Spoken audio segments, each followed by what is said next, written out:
आणि विशेष करून काल आपण कलसी पत्राला सुरुवात केलेली असताना अ,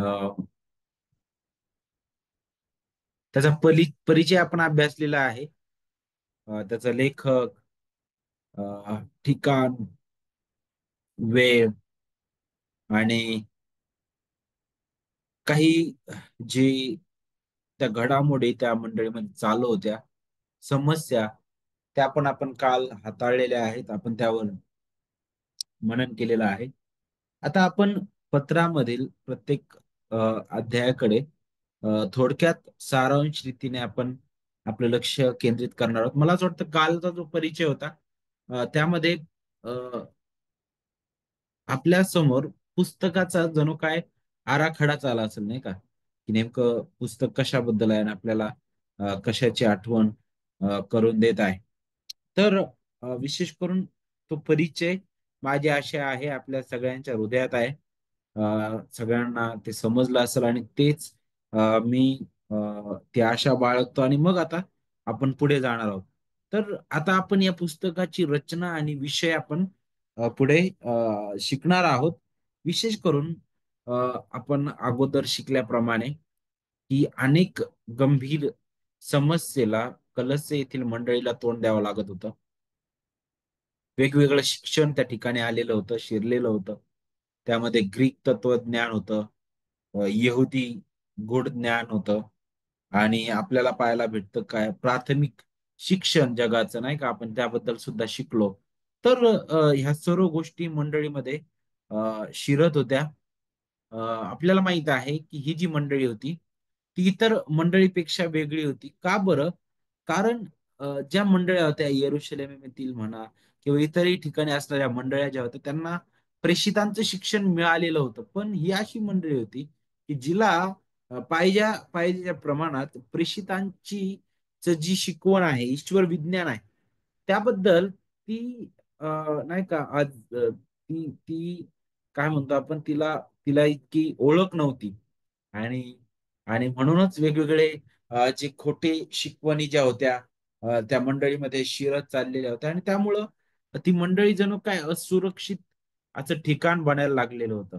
कारण त्यामध्ये यहुदी परंपरा आणि अनेक ग्रीक संस्कृती आणि जगाचं प्राथमिक शिक्षण विशेष करून आपण पाहत होतो. तर ह्या सर्व गोष्टी ज्या आहेत ना, त्या मिक्स होऊन सुवार्तेसोबत मिसळून त्या मंडळीसमोर मांडण्यात येत होतं.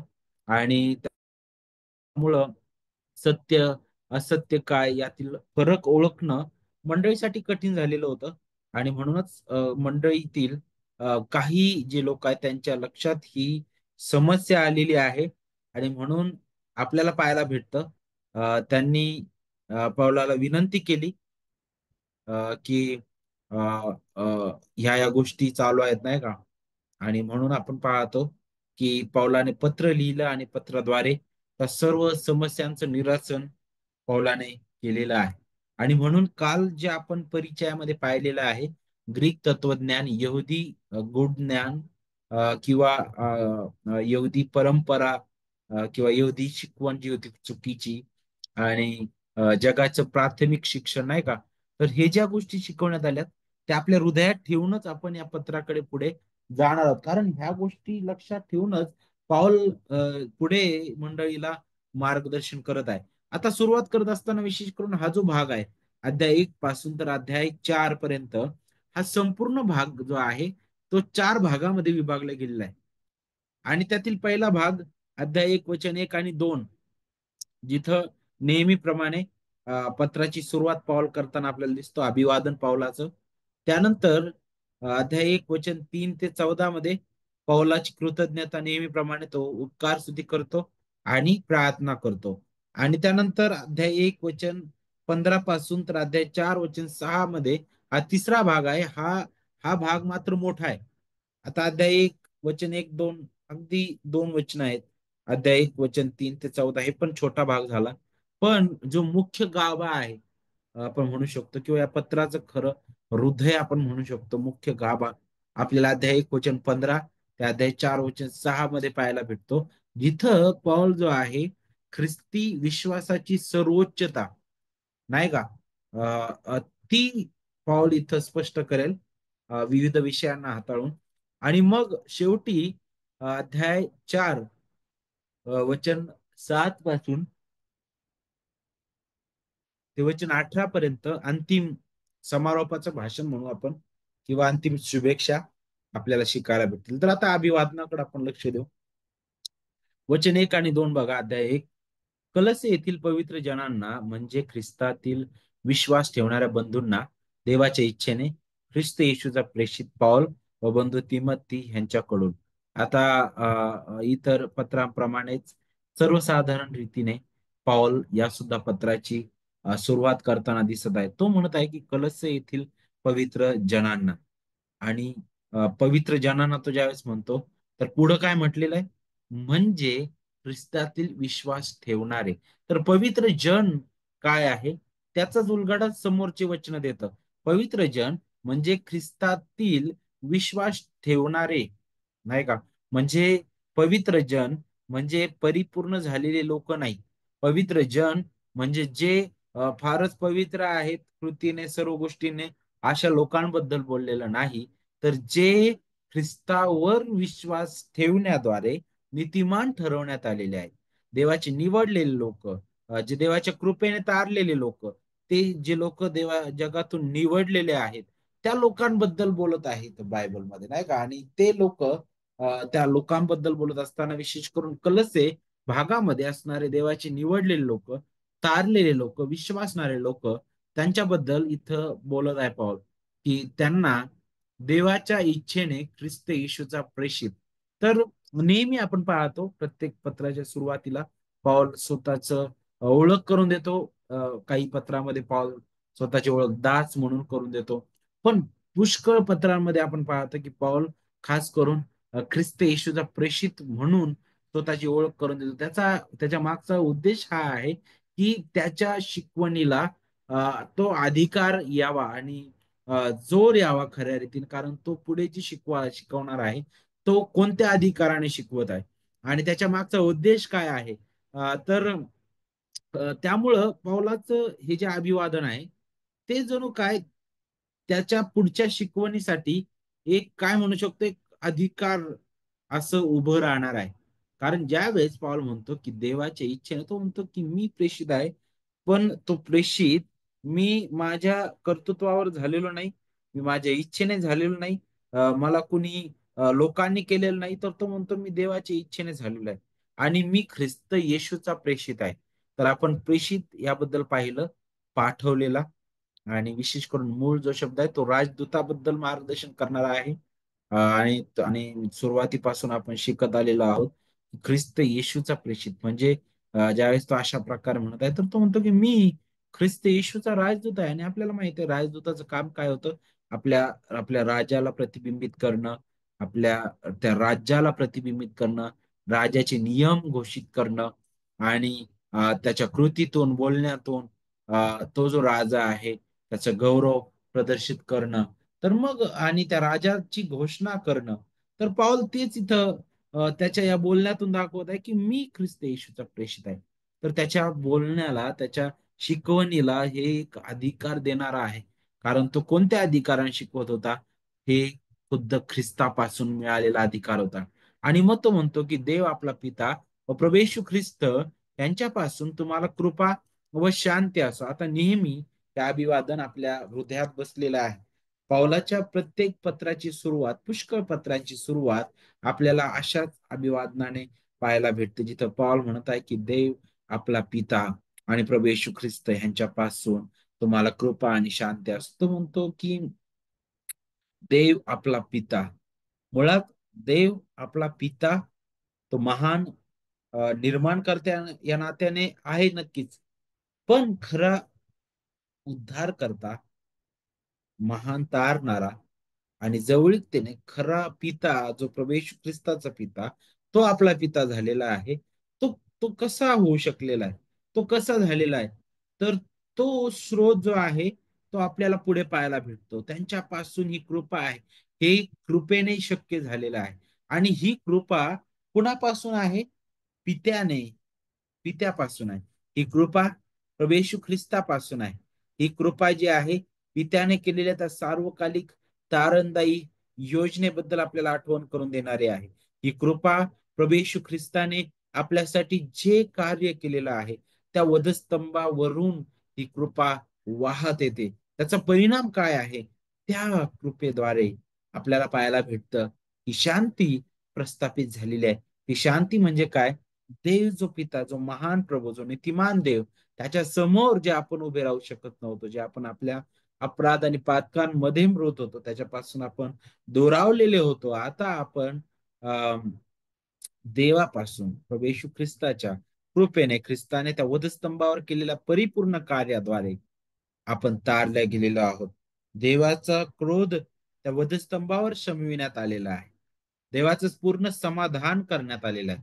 देवाच्या सर्व न्यायी आणि नीतिमान मागण्या तिथं पूर्ण करण्यात आलेल्या आहेत. म्हणून ही कृपा आणि शांती पित्यापासून आणि पुत्रापासून वाहते, कारण तिचा स्रोत ह्या त्रैक देवामध्ये आहे. ही कृपा आणि शांती त्रैक देवामधून आहे. कारण पित्याने योजना केली, पुत्राने ती सिद्धिसलेली आणि पवित्र आत्मा त्याचं लागूकरण करत आहे. तर मग अभिवादन तो अशा प्रकारे करतो आणि मग आपल्याला पाहायला भेटतं, तो पुढे जाताना आपल्याला दिसतो अध्याय 1 आणि वचन 3 पासून पुढे. आता पॉल जो आहे तो त्या मंडळीबद्दल त्याची कृतज्ञता व्यक्त करत आहे आणि नेहमीप्रमाणे तो उपकार स्तुतीने सुरुवात करतो. उपकार स्तुती करतो आणि पुढे तो प्रार्थना करताना दिसतो.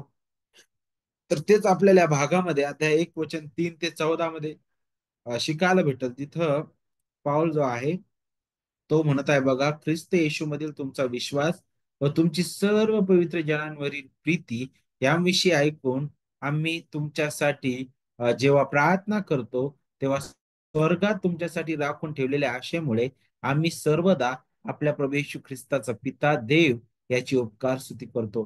त्याच्या त्याच्या प्रार्थनेची सुरुवातच नेहमी उपकार स्तुतीने होते, नाही का? किती सुंदर नमुना आपल्या समोर आहे बघा पौलाने केलेल्या प्रार्थनेबद्दल. आणि विशेष करून नेहमी तो देवाचे आभार मानतो, नाही का? कारण तो म्हणतो की हा विश्वास देवाच्या कृपेने मिळालेला आहे. तो म्हणतो की तुमची जी प्रीती आहे ख्रिस्तावरील तुमचा विश्वास आणि सर्व पवित्र जनांवर जी तुमची जी प्रीती आहे त्याबद्दल आम्ही ऐकलेलं आहे. बरं, कुठून ऐकलं त्याने? तर मग त्याबद्दलचं उत्तर आपल्याला वचन 7-8 देतं. जिथं तो म्हणतो की एपफ्रास आमच्या सोबतीचा प्रिय दास, तुमच्याकरिता व ख्रिस्ताचा विश्वासू सेवक, त्याच्यापासून तुम्ही ती कृपा अशी शिकलात म्हणे. तर पहिली गोष्ट यातून आपण पाहतो, मंडळी जी होती त्या मंडळींनी ही कृपा कुणापासून शिकली होती? एपफ्रास पासून, नाही का? जे आपण परिचयामध्ये कालच अभ्यासलेला आहे. एपफ्रासने सुवार्थ गाजवली त्या ठिकाणी कलस्यामध्ये आणि मंडळीची स्थापना झालेली आहे. आणि तोच एपफ्रास पौलाला भेटलेला आहे आणि तो काय म्हणत आहे बघा, वचन 8 मध्ये तो म्हणतो की आत्म्याच्या योग्य उद्भवलेल्या तुमच्या प्रीतीविषयी त्यानेच आम्हाला सांगितले म्हणे. वचन 8 मध्ये, अध्याय 1 वचन 8 मध्ये कोणी सांगितलं? एपफ्रासनेच आम्हाला सांगितलं म्हणे या गोष्टी. आणि म्हणून आम्ही तेव्हापासून ऐकलेल्या दिवसापासून तुमच्यासाठी आम्ही खंड पडू न देता प्रार्थना करून मागतो की सर्व आध्यात्मिक ज्ञान व बुद्धी यांच्याद्वारे तुम्ही त्याच्या इच्छे संबंधीच्या पूर्ण ज्ञानाने भरले जावे. तर आपल्याला माहित आहे कलसे मंडळीबद्दल एपफ्रासने पौलाला जी माहिती दिली त्यामुळं पाऊल आनंदित झालेला आहे. त्यामध्ये ह्या मंडळीबद्दल सांगितलं की मंडळी जी आहे ती ती ख्रिस्तावरील त्यांचा विश्वास आणि ते एकमेकावर जी प्रीती करत आहेत त्याबद्दल एपफ्रासने सांगितलेलं आहे. आणि म्हणून पाऊल जो आहे तो अगदी कृतज्ञतेने भरलेला आपल्याला दिसतो. त्याची कृतज्ञता तो इथं व्यक्त करताना आपल्याला दिसत आहे आणि तो देवाचे आभार मानतो त्याबद्दल. कारण तो म्हणतो की हा विश्वास ख्रिस्ताच्या त्या सुवार्तेद्वारे तुमच्यामध्ये देवाच्या आत्म्याने तो निर्माण केलेला आहे. आणि ही जी प्रीती पवित्र जनांवरील आहे ती प्रीती सरते शेवटी ख्रिस्त येशू मधील तुमचा जो विश्वास आहे त्यापासून काय म्हणतो आपण, तिच्यापासून वाहणार किंवा त्यामधून निघालेलं ते एक फळ आहे. आणि ते तुमच्या विश्वासाची अ, ओळख करून देणार आहे. आणि म्हणूनच तो म्हणतो की आम्ही देवाचे आभार मानतो. देवाचे आभार मानतो. एपफ्रासने कलसेमध्ये मंडळीची स्थापना केली होती, आपण ते ऐकलेलं आहे. आणि सुरुवातीलाच आपण पाहिलं की पौलाला तुरुंग तुरुंगात असताना तो त्या ठिकाणी पौलासोबत त्याने वेळ घालवला. पौलाला भेटायला तो गेला आणि एपफ्रासने विशेष करून पौलाला कलस्से येथील विश्वासणाऱ्यांच्या विश्वासाबद्दल आणि प्रेमाबद्दल सांगितलेलं आहे. आणि त्या दोघांनीही त्या मंडळीसाठी प्रार्थना केली, त्यामध्ये बराच वेळ घालवला. आणि म्हणून पौल पुढे पत्र लिहितो तेव्हा तो त्यांना हे सांगतो की तुमचा विश्वास आणि तारणासाठी तो सतत देवाचे आभार मानत आहे. सतत देवाचे आभार मानत आहे. आणि तो म्हणतो की ही प्रार्थना तो करत आहे की तुम्ही आध्यात्मिक ज्ञानाने भरलं जावं. आता त्याची जी प्रार्थना आहे त्या प्रार्थनेबद्दल विचार करत असताना तो म्हणतो की आम्ही हे मागवत आहोत की तुम्ही सर्व आध्यात्मिक ज्ञान व बुद्धी ह्यांच्याद्वारे तुम्ही त्याच्या इच्छेसंबंधीच्या पूर्ण ज्ञानाने भरावं. कुणाच्या इच्छेसंबंधीच्या? तर पौलाच्या या प्रार्थने मागचा सुद्धा उद्देश आपण पाहू शकतो. कालच आपण याचा उलगडा पाहिलेला आहे की ज्यावेळेस तो प्रार्थना करत आहे तर त्याचा हा उद्देश आहे की तुम्ही कुणाबद्दलच्या इच्छेसंबंधीच्या अ, पूर्ण ज्ञानाने भरलं जावं. तर देवाबद्दल, ख्रिस्ताबद्दल, ज्याच्याबद्दल तुम्ही ऐकत आहात. आणि हे ज्ञान अद्भुत आहे, कारण त्याच्या ठायी सर्व ज्ञानाची गुप्त निधी आहेत म्हणे. आणि जो जो खरं सर्व सर्व सर्व ज्ञानाचा तो काय म्हणू शकतो, एक उगम आहे ख्रिस्त. आणि म्हणून तो म्हणतो की आध्यात्मिक ज्ञान आणि बुद्धी यांच्याद्वारे तुम्ही त्याच्या इच्छे संबंधीच्या पूर्ण ज्ञानाने भरले जावे. आणि का बरं, त्याच्या मागचा हेतू काय आहे? तर वचन 10 म्हणतं, अशा हेतूने की तुम्ही सर्व प्रकारे प्रभूला संतोषण्याकरिता त्याला शोभेल असे वागावे, म्हणजे प्रत्येक प्रकारच्या सत्कार्याचे फळ द्यावे आणि देवाच्या पूर्ण ज्ञानाने तुमची वृद्धी व्हावी. वारंवार तो ज्ञानाबद्दल इथं बोलत आहे.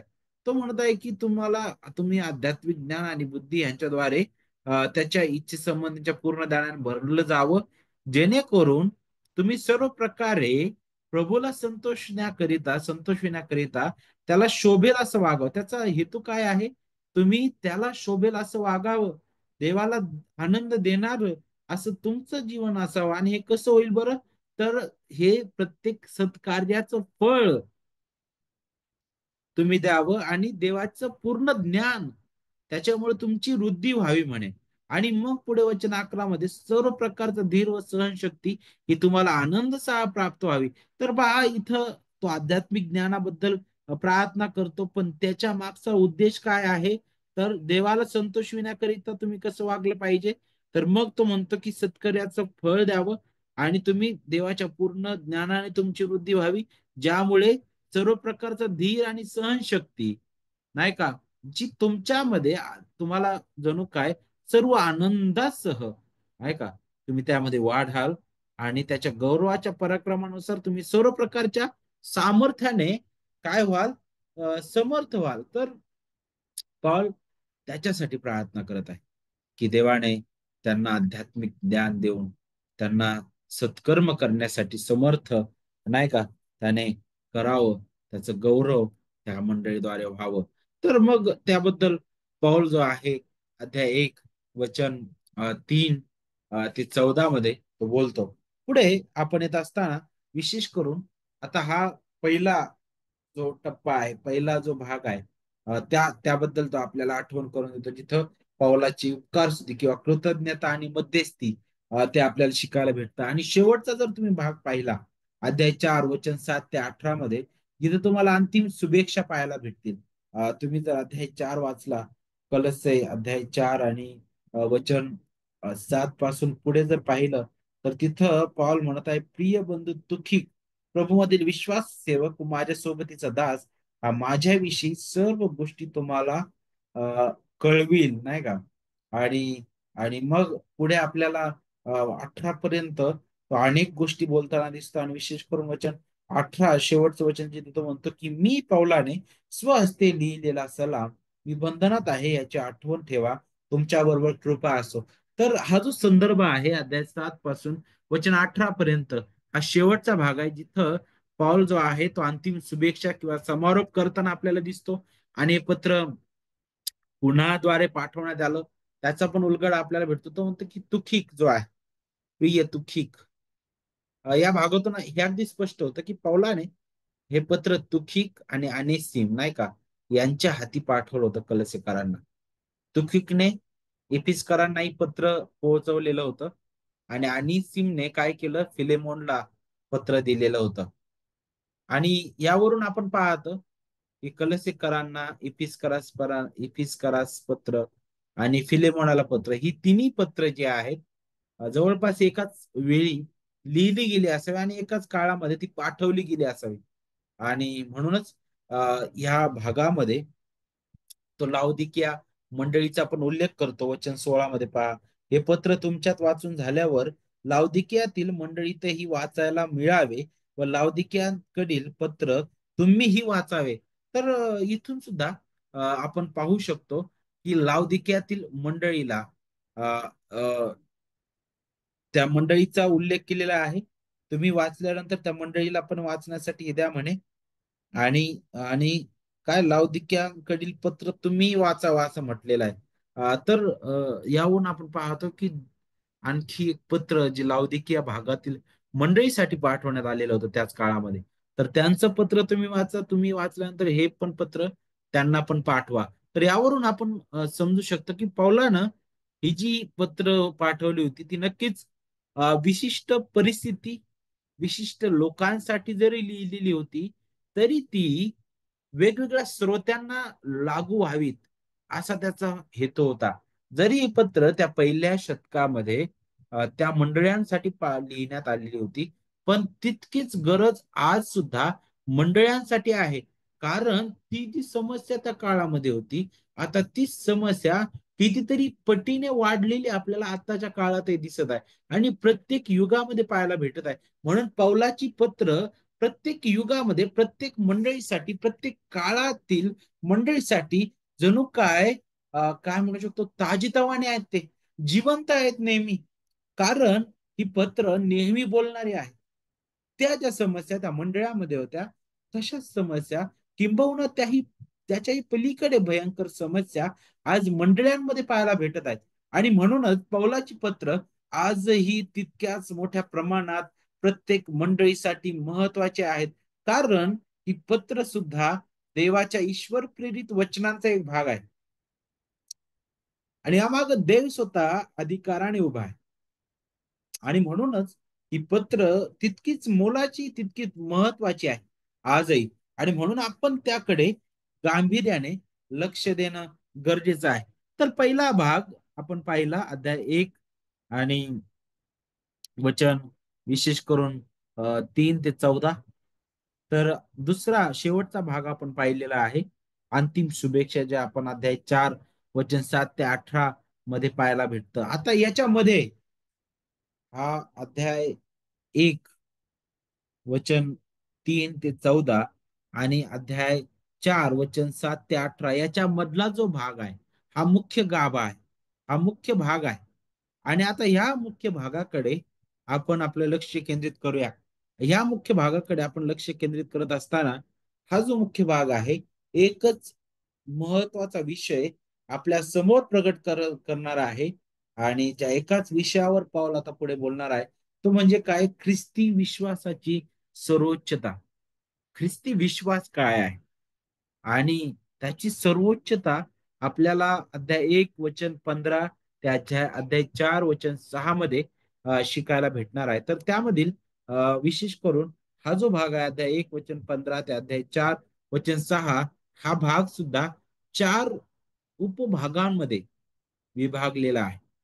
आणि त्यातील पहिला भाग म्हणजे ही जी ख्रिस्ती विश्वासाची सर्वोच्चता आहे, ती समजून घेण्यासाठी आपल्याला त्या ख्रिस्ती विश्वासाचा जो उगम स्थान आहे, खुद्द ख्रिस्त, त्याची सर्वोच्चता समजून घ्यावी लागल.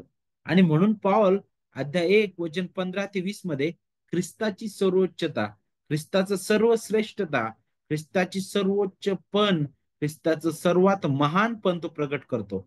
दुसऱ्या भागामध्ये मग ख्रिस्ताच्या सेवकांची सर्वोच्चता आपल्याला पाहायला भेटला अध्याय 1 वचन 21 ते अध्याय 2 वचन 5 मध्ये. तिसऱ्या भागामध्ये अध्याय 2 वचन 6 पासून आपल्याला पाहायला भेटतं वचन 23 पर्यंत ख्रिस्तामधील तारणाची अ, सर्वोच्चता आपल्याला शिकायला भेटल. आणि शेवटचा जो भाग आहे अध्याय 3 वचन 1 पासून तर अध्याय 4 वचन 6 पर्यंत खोटे जे शिक्षक आहेत त्यांच्या मार्गावर त्यांचे जरी ते शिकवण देत असले, ते काही शिकवत असले जीवनाबद्दल, पण खऱ्या रीतीने ख्रिस्ती जीवन काय आहे त्याची सर्वोच्चता तो आपल्याला नाही का काय म्हणतो व्यवहारिक रीतीनं अध्याय 3 वचन 1 ते अध्याय 4 वचन 6 मध्ये देत आहे. तर पहिला जो भाग आहे त्याकडे आपण या सायंकाळी आपलं लक्ष केंद्रित करूया, ख्रिस्ताची सर्वोच्चता. आणि आजच्या या सायंकाळी आपण यावरच विचार करणार आहोत आणि मग आपण थांबणार आहोत. तर अध्याय 1 वचन 15 ते 20 यामध्ये पॉल जो आहे ख्रिस्ताचं सर्वश्रेष्ठपण तो मानत आहे. आता तुम्ही प्रत्येक अध्यायाचा अभ्यास करत असताना काय समस्या मंडळीमध्ये चालू होती ती तुम्ही नेहमी आपल्या स्मरणात आणून ठेवा. ग्रीक तत्वज्ञान, यहुदी गूढ ज्ञानवाद आणि आपल्याला पाहायला भेटतं प्राथमिक शिक्षण जगाचं. जे काही होतं आपण काल शिकलेलो आहे ते तुमच्या हृदयात असू द्या आणि मग ते लक्षात ठेवून त्या सगळ्या वचनांकडे पहा. त्यावेळी तुम्हाला ख्रिस्ताची सर्वोच्चता शिकायला मदत होईल. आता वचन जर तुम्ही पाहिलं तर खोटे शिक्षक जे होते ते कलसेकरांना वैश्विक आध्यात्मिक जी शक्ती आहे, अदृश्य शक्ती जी आहे तिची उपासना करण्यासाठी ते प्रवृत्त करण्याचा प्रयत्न करत होते. त्यांना ते प्रोत्साहित करत होते. आणि आपल्याला पाहायला भेटतं त्यासोबतच देहदंडन करणं किंवा कठोर जी जीवनशैली आहे, याला हात लावू नये, याला स्पर्श करू नये, हे करू नये, ते करू नये, तपश्चर्या आपण म्हणतो थोडक्यात.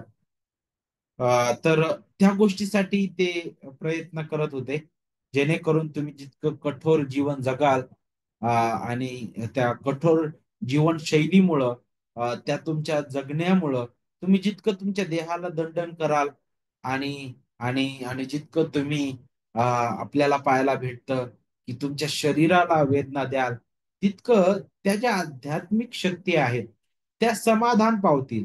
आणि आपल्याला पाहायला भेटतं की त्यांच्याकडून आपल्याला काहीतरी लाभ भेटतील. तर हे खरं खरं तर खोटे देव होते. आणि आपल्याला पाहायला भेटतं की भयंकर अशी अवस्था आहे. आणि म्हणून पौलाने या दयनीय ढोंगी देवांची तुलना प्रभू येशू ख्रिस्त जो आहे विशेष करून त्याच्याशी करून त्यांचा निषेध केलेला आहे, त्यांचा विरोध त्याने केलेला आहे. आणि पौलाने अगदी वारंवार हे जे त्यांची विचारधारा होत्या त्या खारीज केलेल्या आहेत. आणि म्हणून पॉल जो आहे तो आता अगदी सुरुवात करत असतानाच ख्रिस्ताची जी सर्वोच्चता आहे त्याद्वारे तो सुरुवात करतो. आणि तो ख्रिस्ताची सर्वोच्चता त्याद्वारे सुरुवात करत असताना तो हे स्पष्ट करत आहे की ख्रिस्त जो आहे तो संपूर्ण सृष्टीचा राजा आहे आणि त्याच्याकडे सर्व परिपूर्णता आणि अधिकार आहे. आणि तो म्हणतो की मग तुम्ही त्या ख्रिस्ताला सोडून जर या जगातील कोणतीही शिकवण, कोणतेही तत्व जर तुम्ही त्याचा प्रयत्न केला आणि तुम्ही विचार करायला लागले की ह्या गोष्टी केल्याने आम्ही आशीर्वादित होऊ, तो म्हणतो की हे सगळं साफ खोटं आहे आणि हे तुम्हाला कधीच देवासमोर उभं करू शकणार नाही. कोणती शक्ती देवासमोर उभं करण्यास पात्र तुम्हाला ठरू शकणार नाही. तुम्ही नेहमी असमर्थ होता आणि असमर्थ आहात आणि असमर्थ राहणार आहात. मग तुमच्यासाठी जर तुम्हाला उभं राहायचं आहे तर तुम्हाला ख्रिस्ताची गरज आहे. आणि पॉल त्याद्वारेच सुरुवात करत आहे. आणि म्हणून पहिला विशेष करून हा जो भाग आहे जिथं तो ख्रिस्ताचं सर्वोच्चपण प्रकट करत आहे, तर ते प्रकट करण्यासाठी अध्याय 1 वचन 15 ते 20 मध्ये तो कमीत कमी 6 पैलूंद्वारे ख्रिस्त कसा सर्वश्रेष्ठ आहे हे प्रकट करतो. कमीत कमी 6 असे पैलू तो आता स्पष्ट करतो. जे पैलू हे जे त्यांचं शिकवण होतं, खोटं शिकवण, जर तुम्ही बारकाईने पाहिलं या कलसे करास कलसे येथील मंडळीमध्ये सुरू होतं नाही का, त्या खोट्या शिकवणीला खारीज करण्यासाठी तो अगदी ख्रिस्ताची जी महानता आहे, ख्रिस्ताचं जे सर्वोच्चपण आहे, त्यासाठी हे जे 6 पैलू आहेत, त्या 6 पैलूंद्वारे तो काय करत आहे, त्यांचे जे शिकवण होतं ते तो खारिज करणार आहे. आणि म्हणूनच विशेष करून ग्रीक तत्वज्ञान, यहुदी नियमशास्त्र किंवा यहुदी परंपरा आणि आध्यात्मिक अस्तित्व जे होतं, नाही का, त्यांची उपासना करणं, तर अदृश्य गोष्टींची उपासना करणं, तर मग ह्या ज्या गोष्टी आहेत त्या आपोआपच खारीज होऊन जातात. जर ख्रिस्ताची सर्वोच्चता जिथे येते, तिथे ह्या सर्व गोष्टींना अगदी निस्तनाभूत ते केलं जातं. म्हणून ही जी 6 पैलू आहेत, त्याकडे आपण आता आपलं लक्ष केंद्रित करूया. जी 6 पैलू अशा प्रकारे आहे. त्यातील पहिला पैलू पाऊल प्रकट करतो ज्यावेळेस तो ख्रिस्ताचं सर्वोच्च पण त्याबद्दल बोलत आहे. तर वचन 15 मध्ये तो म्हणतो की तो अदृश्य देवाचं प्रतिरूप आहे. त्यानंतर दुसरा पैलू आपल्याला पाहायला भेटतं वचन 15 मध्ये, दुसऱ्या भागामध्ये, तो सर्व उत्पत्तीत ज्येष्ठ आहे म्हणतो. त्यानंतर तिसरा पैलू जो ख्रिस्ताचे सर्वश्रेष्ठ पण प्रगट करणारा आहे, तो आपल्याला वचन 16 मध्ये पाहायला भेटतं, जिथं म्हटलेलं आहे की तो सृष्टीचा कर्ता आहे, तो निर्माण करता आहे. चौथा पैलू आपल्याला वचन 18 मध्ये पाहायला भेटतो, जिथं काय सांगितलेलं आहे, तोच शरीराचं म्हणजे मंडळीचं मस्तक आहे. तर विशेष करून वचन 18 मध्ये चौथा पैलू दिलेला तो म्हणजे की तो सर्वोच्च प्रभू आहे. पाचवा जो पैलू आहे वचन 19 मध्ये आपल्याला शिकायला भेटतो, जिथं तो देहधारी देव, हा हा पाचवा पैलू सुद्धा ख्रिस्ताचं सर्वोच्च पण प्रगट करणारा आहे. आणि मग सहावा आणि शेवटचा पैलू वचन 20 मध्ये आपण पाहतो, तो म्हणजे तो देव आणि मानव यांच्यातील एकमेव समेट करणारा महान मध्यस्थ आहे. तर हे जे 6 पैलू आहेत, जर तुम्ही बारकाईने पाहिले, तर हे 6 पैलू ते जे खोटं शिकवण होतं, विशेष करून ग्रीक तत्वज्ञान, यहुदी गूढ ज्ञानवाद आणि जे काय म्हणू शकतो आपण, आत्मिक शक्तींची उपासना करणं, अदृश्य गोष्टींची उपासना करणं, ह्या ज्या तिन्ही खोट्या शिकवणी ज्या होत्या, ह्या तिन्ही खोट्या शिकवणींना खारीज करणारे हे 6 पैलू आहेत. आणि जिथं हे 6 पैलू ख्रिस्ताचं सर्वश्रेष्ठ पण प्रगट करणारे आहे. आणि म्हणून आता आपण या प्रत्येक पैलूकडे या वेळी आपलं लक्ष आपण केंद्रित करू. त्यातील पहिला जो पैलू आहे, तो आपल्याला वचन 15 मध्ये शिकायला भेटतो, जिथं काय म्हटलेलं आहे, तो अदृश्य देवाचे प्रतिरूप आहे. तो अदृश्य देवाचे प्रतिरूप आहे. आता पाऊल ज्यावेळेस अशा प्रकारे सुरुवात करतो इथं, नाही का, तर नक्कीच खोटे जे शिक्षक होते ते खऱ्या रीतीने ज्या अदृश्य गोष्टी होत्या, नाही का, त्याला सन्मान देणारे होते. कारण आपण कालच शिकलो की ते दिव्यदूत, ज्या आत्मिक बले, नाही का, आणि सत्ताधीश आणि अधिपती यांची उपासना ते करणारे होते. आणि आणि गूढ ज्ञानवादी, नाही का, काहीतरी रहस्यमय गोष्टी त्याची ते उपासना करणारे होते. आणि म्हणून मुद्दा म्हणून पाऊल ज्यावेळेस सुरुवात करत आहे या ठिकाणी, तो म्हणतो की ख्रिस्त अदृश्य देवाचं प्रतिरूप आहे. अदृश्य देवाचं प्रतिरूप आहे. तर का बरं पाऊल असं म्हणत आहे? अशाच प्रकारे तुम्हाला इब्री लोकास पत्रकर्ता जो आहे, इब्री लोकास पत्रामध्ये सुद्धा अशाच प्रकारचे शब्द वापरताना दिसेल, जिथं इब्री लोकास पत्रकर्ता विशेष करून इब्री अध्याय 1 आणि वचन वचन 3 मध्ये तो म्हणतो की हा त्याच्या गौरवाचं तेज व त्याच्या तत्वाचे प्रतिरूप असून आपल्या सामर्थ्याच्या शब्दाने विश्वाधार आहे. आणि स्वतः आमच्या पापांची शुद्धी केल्यावर तो ऊर्ध्वलोकी राजवैभवाच्या उजवीकडे बसला आहे. आणि आपल्याला पाहायला भेटतं की पाऊल मुद्दाम होऊन या शब्दांचा उल्लेख या ठिकाणी करत आहे. अदृश्य देवाचा तो प्रतिरूप आहे. का बरं? आणि वचन वचन 16 मध्ये पहा, कारण आकाशात व पृथ्वीवर असलेले दृश्य व अदृश्य असलेले, राजे, अधिपती, सत्ताधीश आणि अधिकारी असलेले जे काही आहे, ते सर्व त्याच्यामध्ये निर्माण झाले. सर्व काही त्याच्याद्वारे आणि त्याच्यासाठी निर्माण झाले आहे. तर जरी आपण पाहतो की मनुष्याला देवाने त्याच्या प्रतिरूपात घडवलेलं आहे, बरोबर. आदामाला आपण पाहतो त्याच्या प्रतिरूपात घडवण्यात आलेलं होतं. पण आदाम हवेने केलेल्या पापामुळे त्या प्रतिरूपावर प्रभाव झालेला आहे, नाही का. ते प्रतिरूप कुरूप झालं, विरूप झालेलं आहे. आणि आपण पाहतो की मनुष्याला देवाच्या प्रतिरूपात घडवण्यात आलं. परंतु आपण ज्यावेळेस या ठिकाणी ख्रिस्ताबद्दल बोललं जातं, तर इथं असं म्हटलेलं नाही की ख्रिस्ताला देवाचं प्रतिरूपात घडवलेलं आहे. नाही, तो म्हणतो की तो अदृश्य देवाचं प्रतिरूप आहे, नाही का. त्याला घडवलेलं नाहीये, तर तो अगोदरच आहे. आपल्याला देवाच्या प्रतिरूपात घडवण्यात आलेलं होतं. पण खुद्द ख्रिस्त देवाचं खरं प्रतिरूप आहे. जर तुम्हाला देवाबद्दल शिकायचं आहे, देवाबद्दल जाणून घ्यायचं आहे, जर तुम्हाला देवाला पाहायचं आहे, देवाला समजून घ्यायचं आहे, तर ख्रिस्ताबद्दल शिका, ख्रिस्ताकडे या, ख्रिस्ताला जाणून घ्या, ख्रिस्ताला ओळखा, ख्रिस्ताला शिका.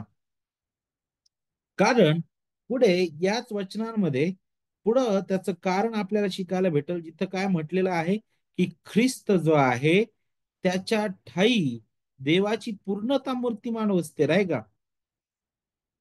बरोबर. कलच आहे वचन, अध्याय 1 वचन, वचन 19 मध्ये म्हटलेलं आहे, सर्व पूर्णता त्याच्या ठाई वसते.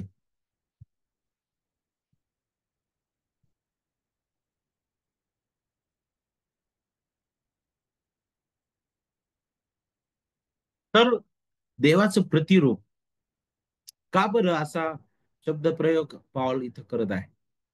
कलसेमधील खोटे जे शिक्षक आहे आणि विशेष करून ग्रीक तत्वज्ञानामधून घेतलेला हा शब्द आहे.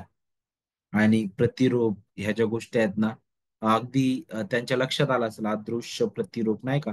कारण ते लोक देवी दूतांना मानत होते, आत्मिक गोष्टींकडे फार त्यांचं लक्ष होतं. सत्ताधीश, नाही का, ते म्हणायचे की हे सर्वोच्च गोष्टी आहेत आणि ह्या महान आहेत आमच्यासाठी, आणि म्हणून ते अशा प्रकारे विचार करायचे.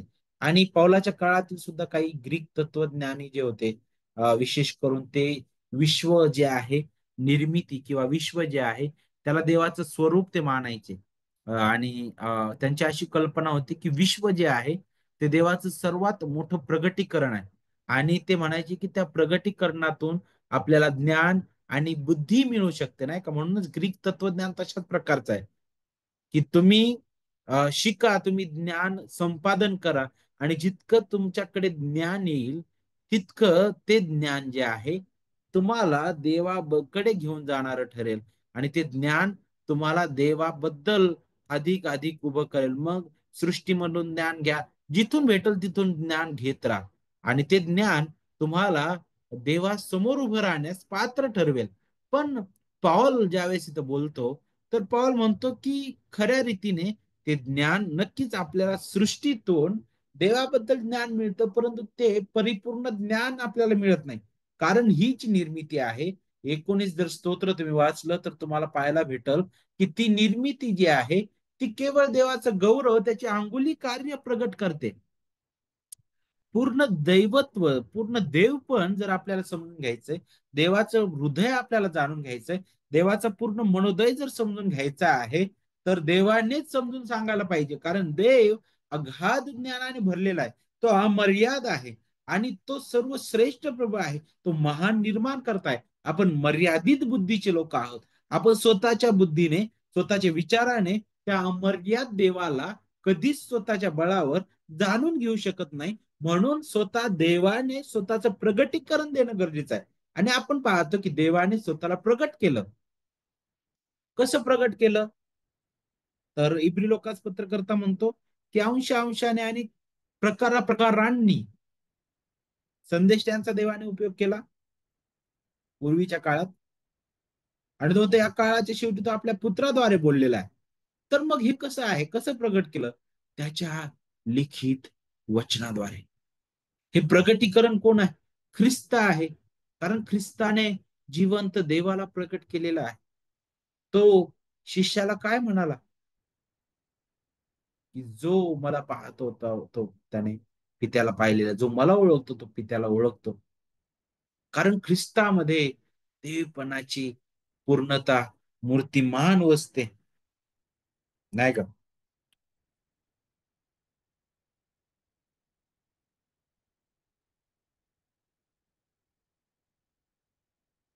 पुढे जे काही ग्रीक तत्वज्ञानी होते त्यामध्ये मग प्लेटो जो आहे, त्याच्या टायमियस, नाही का, अशा अ, जे लेखन होतं 4थ्या शतकामध्ये आलेलं, त्या ठिकाणी सुद्धा त्याने जो जो जो गूढ ज्ञानवाद किंवा त्याचं जे तत्वज्ञान आहे त्यामध्ये सुद्धा अशाच प्रकारचे विचार मांडले होते. अदृश्य शक्ती, अदृश्य गोष्टी, नाही का, जसं विश्व हे देवाचं सर्वात मोठं प्रगटीकरण आहे, त्यावर ते भर देत होते. 2ऱ्या आणि 3ऱ्या शतकामध्ये सुद्धा थ्राईस ग्रेट हर्मेस, नाही का, या नावाचं एक सुद्धा लेखन होतं. त्या ठिकाणी सुद्धा जे ज्ञानवादी जे लेखन करण्यात आलेलं होतं त्यामध्ये सुद्धा अशाच प्रकारे लिहिण्यात आलेलं आहे. तर प्रत्येक काळामध्ये लोक जे आहे, तुम्ही जितकं ज्ञान संपादन कराल तितकं तुम्ही देवासमोर उभे राहू शकाल,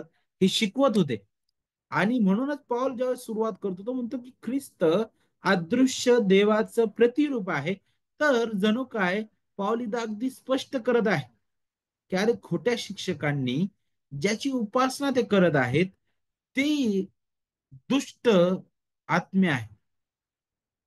आणि ते त्या आत्मिक जे गोष्टी आहेत, ज्या न दिसणाऱ्या गोष्टी आहेत, जी दिव्यदूत आहेत, किंवा जे वातावरण आहे, किंवा जी जी वारा आहे, किंवा ज्याची कशाची ते उपासना करतात, त्या अदृश्य गोष्टी देवाचं अंतिम प्रगटीकरण नाही, तर केवळ ख्रिस्त हा देवाचं अंतिम आणि परिपूर्ण प्रगटीकरण आहे.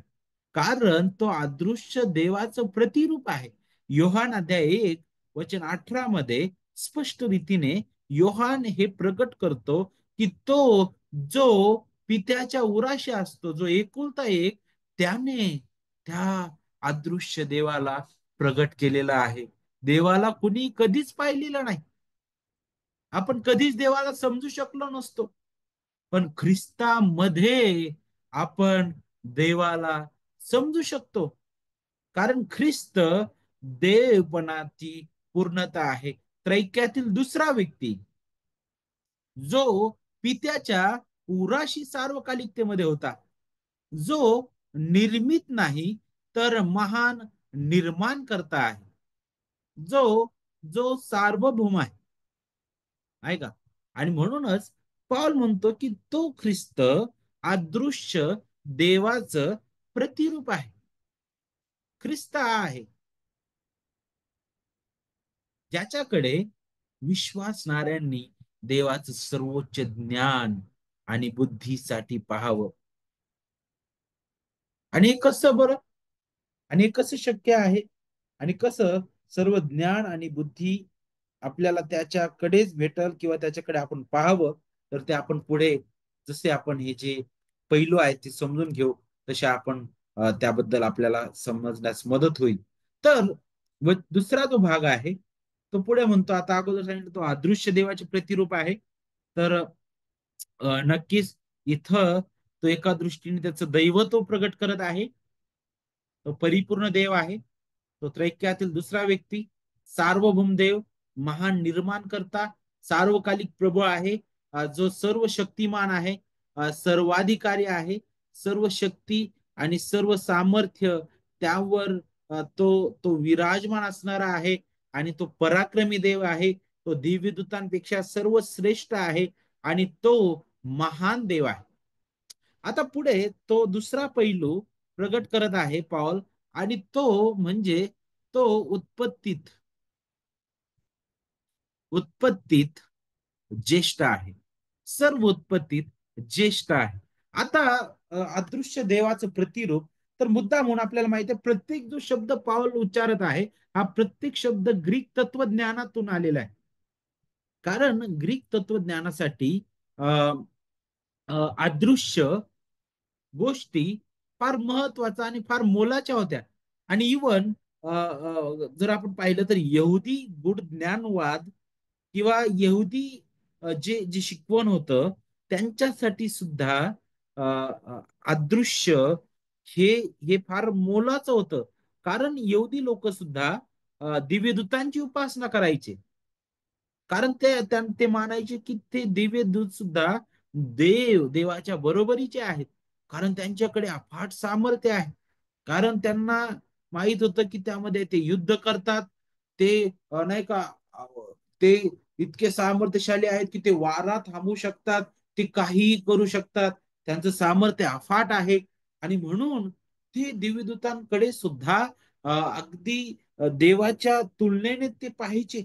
म्हणूनच इब्री लोकांस पत्रकर्ता जो आहे तो म्हणत आहे की देवाने त्यांना किंचित काल उनं असं केलेलं आहे. तो म्हणतो की दिव्यदूत जे आहे ते देवा समान नाहीयेत.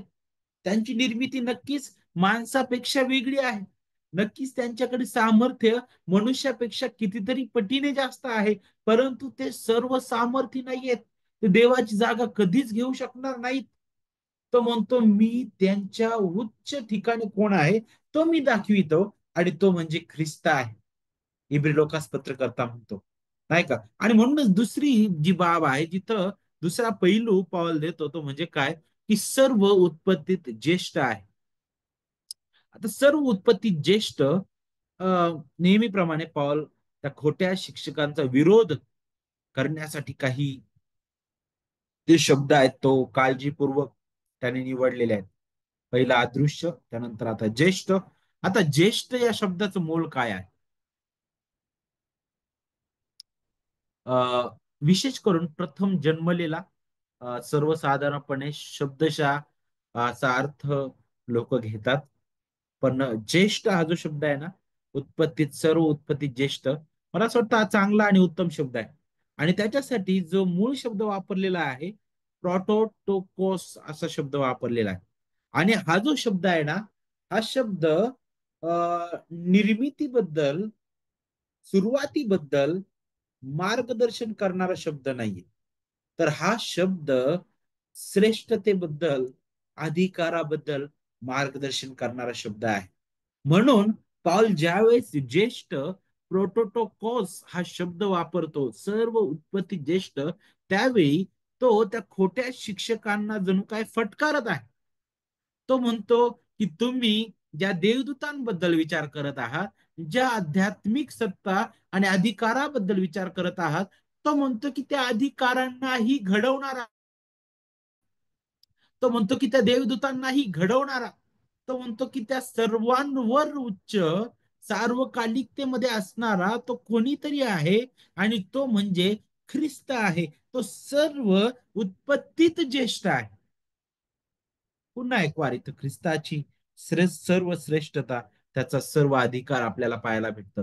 प्राचीन जगामध्ये त्याच्या कुटुंबातील प्रथम जन्मलेले जे आहे ते मूळ जे आहे, विशेष करून ते म्हणजे अ, प्राचीन जगामध्ये जर आपण पाहिलं तर ज्येष्ठ हा जो शब्द आहे तो पहिला जन्मलेल्यालाच दिलेला देत असायचे असं नव्हतं. तर आपल्याला पाहायला भेटतं की प्रथम जन्मलेला किंवा ज्येष्ठ हा जो शब्द आहे प्राचीन जगामध्ये ज्यावेळेस उच्चारला जायचा, तर तो ज्याला वारसा हक्क मिळालेला आहे किंवा जो वारसा हक्काचा सर्वात मोठा अधिकार प्राप्त झालेला व्यक्ती आहे, अशाबद्दल तो वापरण्यात यायचा. मग तो विशेष करून सामान्यतः वडिलांच्या मृत्यूनंतर जो कुटुंबाचं नेतृत्व करणारा होता त्याच्याबद्दल मार्गदर्शन करणारा होता. सर्वात मोठ्या मुलाला प्रथम जन्मलेला असं मानलं जात असे, नाही का. पण जरी त्याला मोठ्या बहिणी असल्या तरी त्याला प्रथम जन्मलेला ज्येष्ठच म्हणायचे त्या काळामध्ये. आणि याशिवाय आपल्याला पाहायला भेटतं जर सर्वात मोठ्या मुलाला काही कारणास्तव त्याच्या पदावरून जर कमी केलं जायचं, तर मग लहान मुलगा सुद्धा प्रथम जन्मलेला किंवा ज्येष्ठ म्हणून उभं राहू शकत होता. उदाहरणार्थ याकोब आणि एसाव आपल्याला माहित आहे एसाव जो होता जन्माने प्रथम होता, पण ज्येष्ठत्वाचा हक्क याकोबाला मिळालेला आहे. तर हे अगदी सुरुवातीपासून होतं. आणि पहा, मला असं वाटतं की त्याच विचारधारा यहुदी लोकांच्या मनात होत्या. आणि म्हणूनच ते ज्येष्ठ हा जो शब्द आहे तो देवीदूतांसाठी वापरायचे पुष्कळदा. कारण देवीदूतांची निर्मिती अगोदर कितीतरी वर्षां अगोदर, नाही का, निर्मितीच्या अगोदर केलेले आहे असा त्यांचा विश्वास असायचा. आणि म्हणून ते ज्येष्ठ आहेत. आणि म्हणून ते ज्येष्ठ आहेत म्हणून ते उच्च आहेत आणि अगदी देवाच्या जवळचे आहेत. आणि त्यांच्याकडे सामर्थ्य आहे, त्यांच्याकडे ज्ञान आहे. पण पाऊल म्हणतो नाही, ज्येष्ठ कोण आहे? अनेक वेळा लोकांनी याचा चुकीचा अर्थ घेतलेला, अनेक आधुनिक पंथांनी प्रथम जन्मलेला किंवा ज्येष्ठ हा जो शब्द आहे त्याचा फार चुकीचा अर्थ लावलेला आहे. आणि त्यामुळं त्यांनी काय सांगितलं की ख्रिस्त हा जगाच्या निर्मितीपूर्वी जन्मलेला होता. लोक अशा प्रकारे त्याचा अर्थ घेतात की ख्रिस्त जगाच्या निर्मितीपूर्वी जन्मलेला होता. मग यातून सर ते शेवटी काय सूचित होतं? ख्रिस्त निर्मिती आहे. पण आपण हे समजून घेणं गरजेचं आहे की कुमारिकेच्या द्वारे ख्रिस्त देहधारी झालेला आहे. देव देहधारी झालेला आहे. देवाला सुरुवात नाही आणि शेवटही नाही. तो अल्फा आणि ओमेगा आहे. तो सार्वकालिक आहे. ख्रिस्ताला कुणी घडवलेलं नाहीये. तो सार्वकालिकतेमध्ये पित्याच्या उराशी होता. आपण सुरुवातीलाच पाहिलेला आहे. त्याला कुणीच घडवलेलं नाही. जो अल्फा आणि ओमेगा, ज्याने अख्खं विश्व निर्माण केलेलं आहे, त्याच्या मनुष्यत्वाची सुरुवात आपल्याला कुमारी मरियेच्या उदरापासून पाहायला भेटते. त्याच्या देवपणाची नाही, त्याच्या दैवत्वाची नाही. कारण देव म्हणून सार्वकालिकेमध्ये तो होताच, पण त्याच्या देवपणासोबतच आता मनुष्यत्वाची भर पडली. कधी? कुमारिकेच्या द्वारे त्याचा जन्म झाला तेव्हापासून. मानव म्हणून तो कुमारिकेच्या द्वारे जन्मला. परिपूर्ण मनुष्य, त्याची भर देवा देवपणा सोबत झालेले आहे. देव मानव झाला, देहधारी झालेला आहे. ते आपण पुढे शिकणार आहोत. पण ज्येष्ठ हा जो शब्द आहे, लोक मग अशा प्रकारे चुकीचा अर्थ काढतात की तो निर्मित प्राणी आहे. पण आपल्याला पाहायला भेटतं की तसं नाहीये. देवाच्या स्वरूपाचा किंवा विशेष करून निर्मित प्राणी तो होता. आणि ते म्हणतात की देवाच्या स्वरूपाचा तो नव्हता. त्याच्याकडे सामर्थ्य, अधिकार आणि पित्याच्या बरोबरीचा जो अधिकार आणि सामर्थ्य आहे ते नव्हतं त्याच्याकडे, असे अनेक लोक विचार करतात. पण पाऊल इथं म्हणतो की ख्रिस्त हा सर्व उत्पत्तीत ज्येष्ठ आहे. आणि म्हणून इथं पाऊल त्याच्या त्याच्या सुरुवातीबद्दल सांगत नाहीये. तर तो म्हणतो की जेव्हा काहीच नव्हतं तेव्हा ख्रिस्त होता. प्रारंभी शब्द योहान अध्याय 1 आणि वचन 1, त्या उत्पत्तीच्या अगोदरही ख्रिस्त होता. आणि सर ते शेवटी मग त्या देवदूतांच्या अगोदरही ख्रिस्त आहे. आणि मग पॉल आता युक्तिवाद करतो याद्वारे आणि हे प्रकट करतो की पहा, जर ख्रिस्त त्या निर्मितीच्याही अगोदर आहे तर मग श्रेष्ठ कोण आहे? दिव्यदूत आहे का? नाही, कारण तिथं निर्मिती आहे. तो म्हणतो की त्या दिव्यदूतांना घडवणारा ख्रिस्त तो सर्वश्रेष्ठ आहे, तो सर्वाधिकारी आहे. आणि म्हणूनच सर्व सृष्टीवर प्रथम जन्मलेला किंवा उत्पत्ती सर्व ज्येष्ठ म्हणजे इथं त्याचा अर्थ असा होतो की ख्रिस्ताकडे पित्याचा अधिकार होता. ख्रिस्ताचा जन्म किंवा इतर प्राण्यांच्या आधी त्याची निर्मिती झाली असा याचा अर्थ होत नाही. तर ख्रिस्त हा सृष्टीचा भाग होता. तर ख्रिस्त सृष्टीचा प्रभू होता आणि आहे. त्याबद्दल हे आठवण आपल्याला करून देतं. आणि म्हणून हा जो पैलू आहे, ख्रिस्त सर्व उत्पत्ती ज्येष्ठ, हा पैलू मग अशा प्रकारे दुसरं विशेष करून त्या कलस्यामधील खोट्या शिक्षकांचं जे जे जे मत आणि जी शिकवण होती, नाही का, ते खारीज करतं की पहा, ती दिव्य दूत, ते सत्ताधीश, ते अधिकार नाही का, तेच अगोदर आहे, तेच सर्वोच्च आहे. पण पॉल म्हणतो नाही नाही नाही, त्याच्याही अगोदर ख्रिस्त आहे. तो म्हणतो की ख्रिस्त आणि ख्रिस्त एकटाच प्रथम ज्येष्ठ आहे, ज्याने देवाचे सर्व आशीर्वाद वारसा हक्काने मिळवलेले आहेत. जो खरा वारीस, सार्वकालिक वारीस, जो सार्वभौम प्रभू, तोच आहे ख्रिस्त. आणि पहा, हे आशीर्वाद केवळ त्या ख्रिस्ताद्वारेच प्रवाहित होतात, ख्रिस्ताद्वारेच प्रवाहित होतात.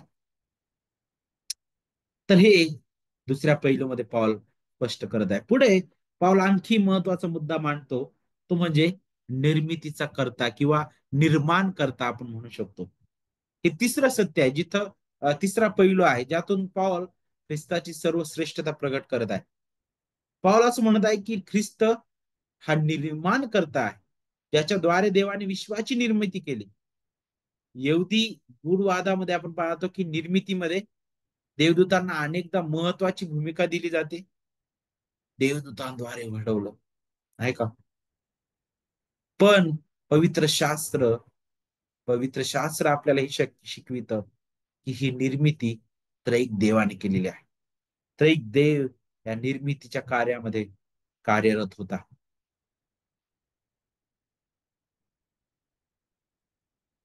देव जो पिता, देव जो पुत्र आणि देव जो पवित्र आत्मा, देवदूतांनी घडवलेलं नाही, तर देवाने देवदूतांना घडवलेला आहे. सर्व अधिकार, सर्व सत्ताधीश आणि सर्व जे काही निर्मिती आपल्याला दिसतं, जे दृश्य आणि अदृश्य गोष्टी, सर्व गोष्टी देवाने घडवलेल्या आहेत. आणि मग आपल्याला पाहायला भेटतं की ग्रीक तत्वज्ञानामध्ये शिकवलं जायचं जे काही घटक आहेत, मग त्यामध्ये मग काही गोष्टी पण होत्या, जसं पाणी, ऊन, वारा, याला सुद्धा ते मान्यता द्यायचे, जे आपण काल पाहिलं नाही का. तर मग काही घटक आहेत, त्यांची पण ते उपासना करायचे. आणि ते ते विचार करायचे की ते फार सर्वोच्च आहे, अधिकारी आहे, नाही का.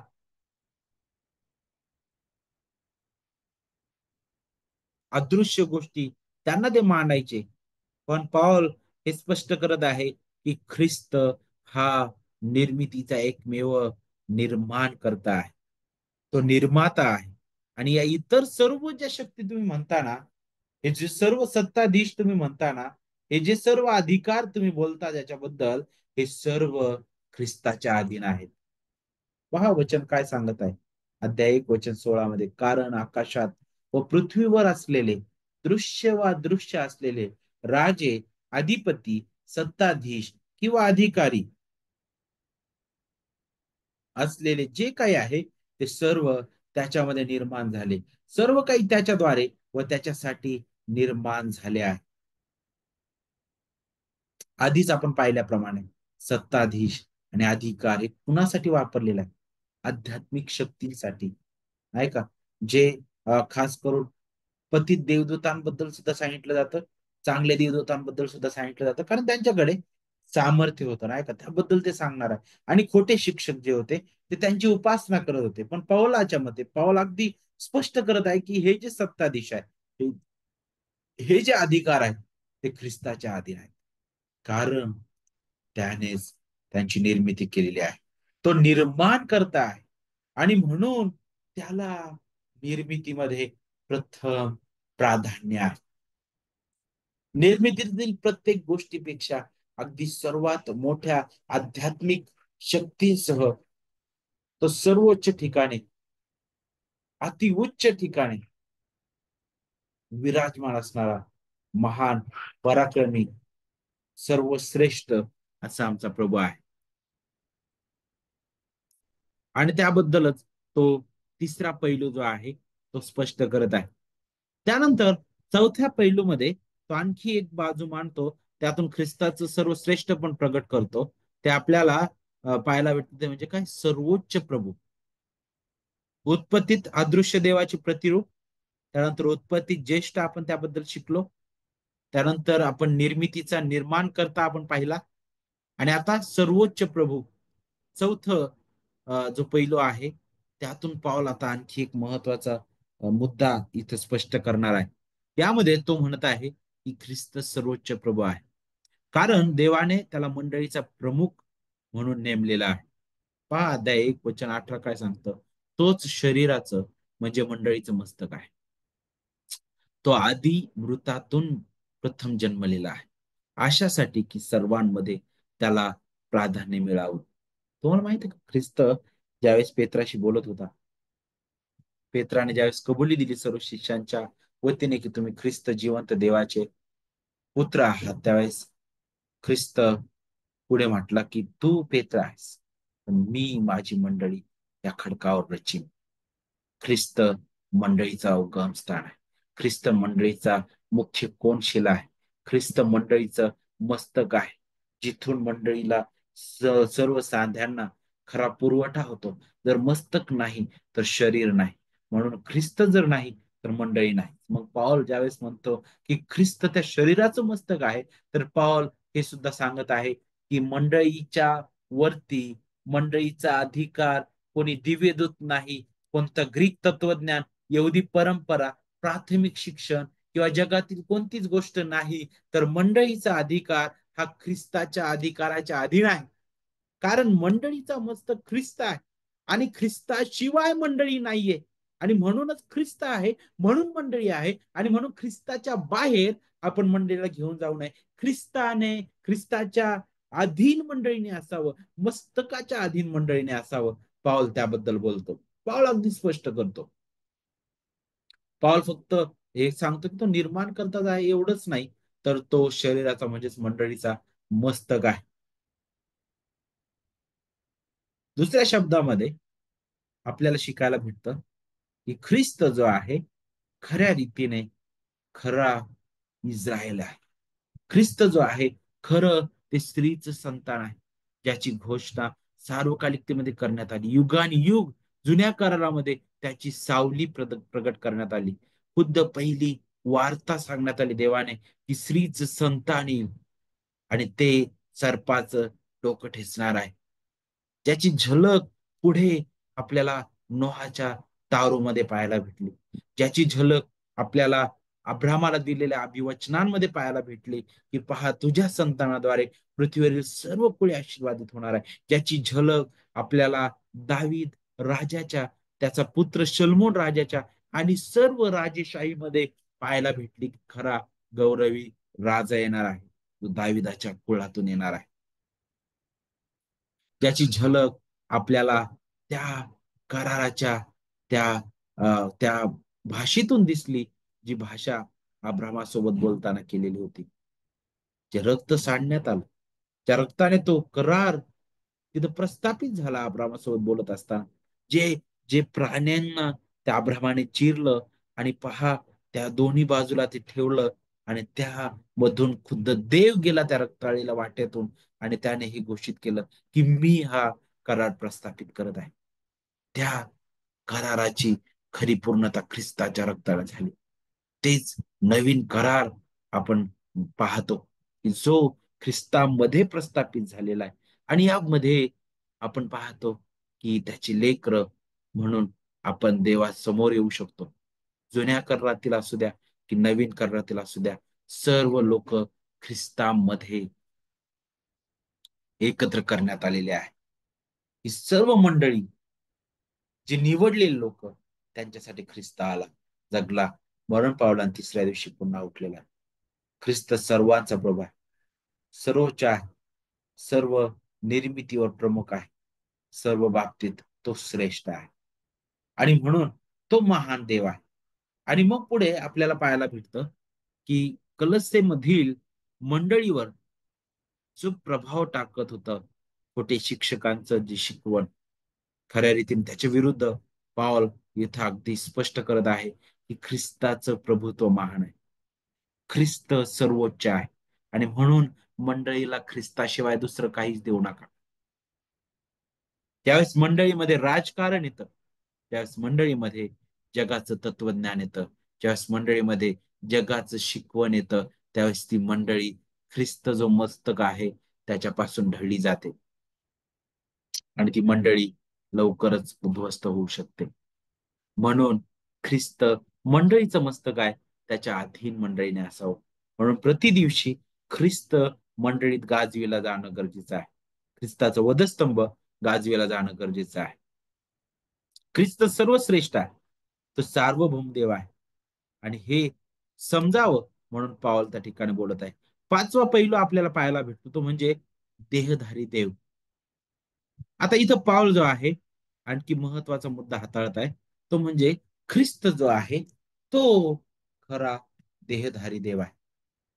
कारण यहुदी गूढ ज्ञानवाद आणि विशेष करून ग्रीक तत्वज्ञानामध्ये जिथं मनुष्याची पण भक्ती केली जायची, जिथं आपल्याला पाहायला भेटतं की वेगवेगळ्या रीतीने नाही का सत्ताधीश, राजे, सम्राट, जे अधिकारी भौतिक दिसणारे त्यांची सुद्धा भक्ती केली जायची, उपासना केली जायची. आणि म्हणून त्या गोष्टी मंडळीमध्ये सुद्धा कुठंतरी शिरू लागल्या होत्या आणि म्हणून पाऊल म्हणतो की ख्रिस्त जो आहे तो देहधारी झालेला देव आहे. कारण वचन 19 पहा, त्याच्या ठाई सर्व पूर्णता वसावी. पौलाने इथं स्पष्ट केल्याप्रमाणे जरी ख्रिस्त देहधारी झाला तरी आपल्याला पाहायला भेटतं देहधारी तो परिपूर्ण मनुष्य झाला. पण आपल्याला पाहायला भेटतं की जरी तो परिपूर्ण मनुष्य झाला तरी तो त्याचं देव पण बाजूला त्याने सारलं नाही. तर आपल्याला पाहायला भेटतं त्या परिपूर्ण मनुष्यत्वामध्ये आपल्याला पाहायला भेटतं की त्याच्या संपूर्ण देवाचं संपूर्ण पूर्णत्व त्याच्यामध्ये वास करत होतं. ज्यामुळे ख्रिस्त सर्वोच्च देवाचं प्रतिरूप आहे हे स्पष्ट होतं नाही का. म्हणून कधीच अ, त्याचा जो दैवी स्वभाव आहे आणि तो जो मानवी स्वभाव आहे यांना कधीच असा विरोधाभास किंवा ते कधीच असे मिक्स झालेले नाहीत.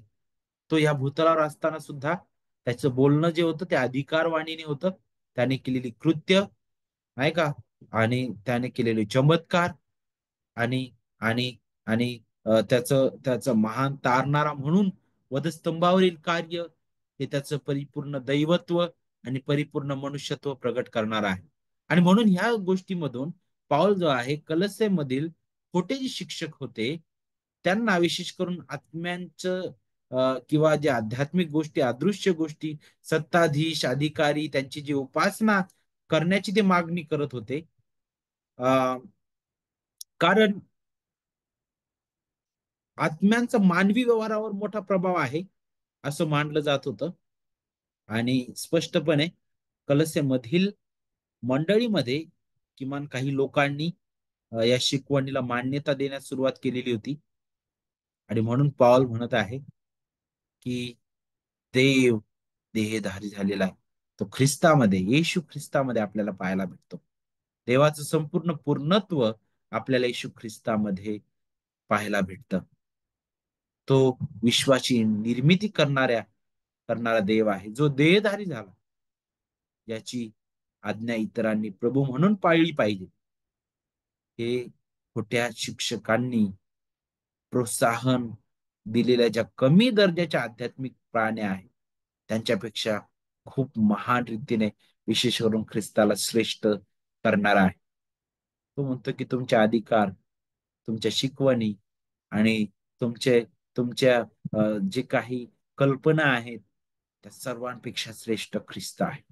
तो देहधारी प्रभू आहे. तो देव मानव आहे. तो गौरवी प्रभू आहे. तो सर्वोच्च आहे. तो सर्वश्रेष्ठ अशा स्थितीमध्ये विराजमान आणि म्हणून त्याच्याकडे आपण पाहू. आणि शेवटचा पैलू तो देतो आणि तो म्हणजे काय की तो एकमेव समेट करणारा आहे. शेवटी पॉल जो आहे ख्रिस्ताला देव आणि पतित मानवामधील एकमेव समेट करणारा महान मध्यस्थ म्हणून प्रकट करत आहे. आणि म्हणून त्याची स्तुती तो करत आहे. अध्याय 1 वचन 19-20 मध्ये पहा, कारण त्याच्या ठाई सर्व पूर्णता वसावी आणि त्याच्या वधस्तंभावरील रक्ताच्या द्वारे शांती करून त्याच्याद्वारे जे सर्व काही आहे ते सर्व ते पृथ्वीवरील असो की स्वर्गातील असो त्याचा स्वतः बरोबर त्याच्याद्वारे समेट करावा हे पित्याला बरे वाटले. तो एकमेव मध्यस्थ आहे. जुन्या करारातील सुद्धा आणि नवीन करारातील सुद्धा. जुन्या करारातील संतगण सुद्धा ख्रिस्ताच्या कार्याद्वारे तारल्या गेलेल्या आहेत. ते त्या अभिवचनाकडे पाहून जगले, ज्याचं अभिवचन जुन्या करारात दिलेलं होतं की ते स्त्रीचं संतान तो येईल, तो मसीहा आहे. त्याच्यावर त्यांनी विश्वास ठेवला, जो येईल, जो आमच्यासाठी जगणार आहे, जो आमच्यासाठी त्या वधस्तंभावर मारला, जो मृत्यू पावणार आहे, तिसऱ्या दिवशी पुन्हा येणार, उठणार आहे. योबाने पण तेच पाहिलं होतं की माझा उद्धारक जिवंत आहे, त्याला मी त्या मृत्यूच्या पलीकडे पाहिन म्हणतो योग सुद्धा. पाहिलं तर योग तर उत्पत्तीच्याच त्या काळामध्ये आपल्याला पाहायला भेटतो. तर मग जर सुरुवातीपासून त्या उद्धारकाची छाया त्या जुन्या करारातील लोकांच्या हृदयावर छापली गेलेली होती, जी देवाच्या कृपेने आहे, त्याकडे पाहूनच त्यांचं जीवन आपल्याला पाहायला भेटतं. त्यांचं तारण झालेलं आहे. ख्रिस्ताच्या त्या भविष्यातील होणाऱ्या अर्पणाचं लागूकरण त्यांनी त्या ठेवलेल्या विश्वासावर आहे, जो विश्वास देवाच्या कृपेने त्यांना लाभलेला होता. अब्राहमाने विश्वास ठेवला, तो विश्वास त्याचं नीतिमत्व गणण्यात आलेला आहे. पण हा विश्वास देवाच्या कृपेनेच लाभलेला होता. आणि नवीन करार पण तेच आपल्याला सांगत आहे. त्या लोकांनी पुढं पाहिलं, आपण मागं पाहत आहोत. बरोबर. जुन्या करारातील लोक भविष्याकडे पाहून त्यांचं तारण झालं. आपण माग पाहत आहोत तर वधस्तंभावर खेळलेल्या ख्रिस्ताकडे. जुन्या करारातील लोक तो कोकरा वधण्यास जाणार आहे, तो मसीहा महान तारणारा येणार आहे, तो प्रभू आमच्यासाठी त्या ठिकाणी रक्त सांडणार आहे. त्याकडे पाहून त्यांचं आपल्याला पाहायला भेटतं तारण झालेलं आहे. प्रभू येशूद्वारे देवाची तारणदायी योजना ती सिद्धीच झाली. भूतकाळ, वर्तमान काळ, भविष्य काळातील सर्व सर्व युगातील सर्व निवडलेल्या लोकांसाठी एकच मध्यस्थ आहे, आणि तो म्हणजे प्रभू येशू ख्रिस्त. त्याच्या वधस्तंभावर सांडलेल्या रक्ताने आपण शुद्ध झालेलो आहोत. देवाच्या सर्व न्यायी नीतिमान मागण्या पूर्ण झालेल्या आहेत. देवाचं समाधान झालेलं आहे. आणि आपल्याला पाहायला भेटतं की पवित्र नीतिमान देवासोबत आपला समेट घडून आलेला आहे. कारण ख्रिस्ताचं रक्त, त्याच्याद्वारे आपण धुतल्या गेलो, ख्रिस्ताच्या नीतिमत्वाने आपण झाकल्या गेलो. आणि पहा, ख्रिस्ताचं आज्ञापालन ते आपलं आज्ञापालन म्हणून देवाने आपल्याकडे आपल्या खात्यात मांडलं. ख्रिस्ताचं जगणं हे आपलं जगणं म्हणून आपल्या खात्यात मांडलेलं आहे. आपलं पाप त्याच्यावर लादण्यात आलं, तर त्याचं आज्ञापालन आपल्या खाती मांडलं. आपली शिक्षा त्याने घेतली, त्याचं जीवन त्याने आपल्याला दिलं. आपण जे अनितिमान होतो, तो आपल्या बदली पाप असा झाला, शाप असा झाला, यासाठी की आपण देवाचं नीतिमान नीतिमत्व असं व्हावं. त्याने पतित आपल्यासारख्या मनुष्याचा पवित्र देवासोबत समेट घडून आणलेला आहे.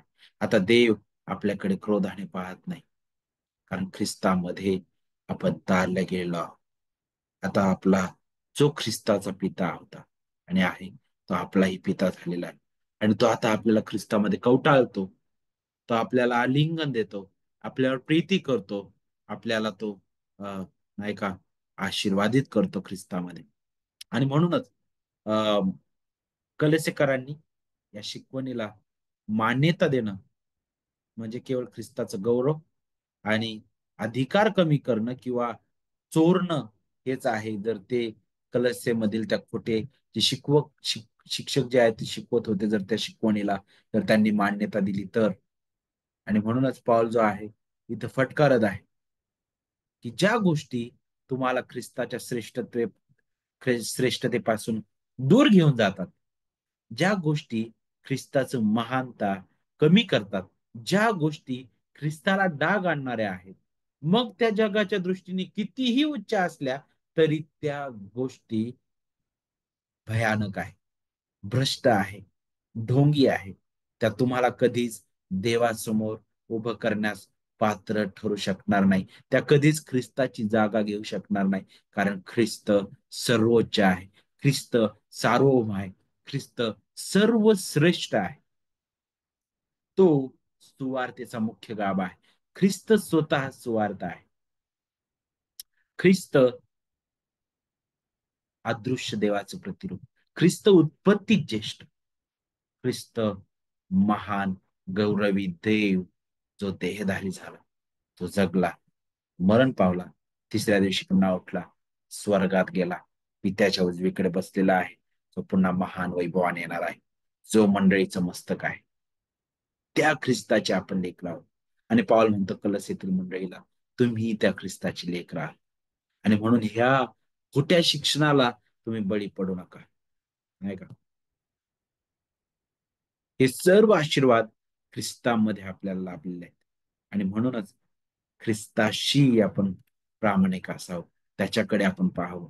आणि म्हणूनच हे 6 पैलू पाऊल प्रकट करतो आणि याद्वारे हे स्पष्ट करत आहे की हे जे खोटे शिकवण दिले जात आहे, ग्रीक तत्वज्ञान, यहुदी परंपरा किंवा यहुदी अ, गूढ ज्ञानवाद आणि हे जे सर्व आध्यात्मिक गोष्टींची उपासना करणं, हे सर्व पॉल म्हणतो की खोटं आहे, हे ढोंग आहे आणि भयानकता, ही भ्रष्टता आहे आणि यातून तुम्ही बाहेर व्हा. या हा जो सर्वश्रेष्ठ आहे ख्रिस्त, त्याकडे या. कारण त्याच्या ठाई सर्व बुद्धी आणि ज्ञानाचा खजाना आहे. त्याच्या ठाई देवपणाची पूर्णता आहे, जो सर्व सत्ताधीश आणि सर्व अधिकारांवर सर्वश्रेष्ठ आहे, जो निर्मितीमध्ये ज्येष्ठ आहे, जो महान प्रभू आहे. त्याच्याकडे या, त्याचीच उपासना करा, त्यालाच नमन करा, त्याच्याच आधीन राहा. प्रार्थना करूया. प्रभू, आम्ही धन्यवाद देतो तुझ्या नावाला.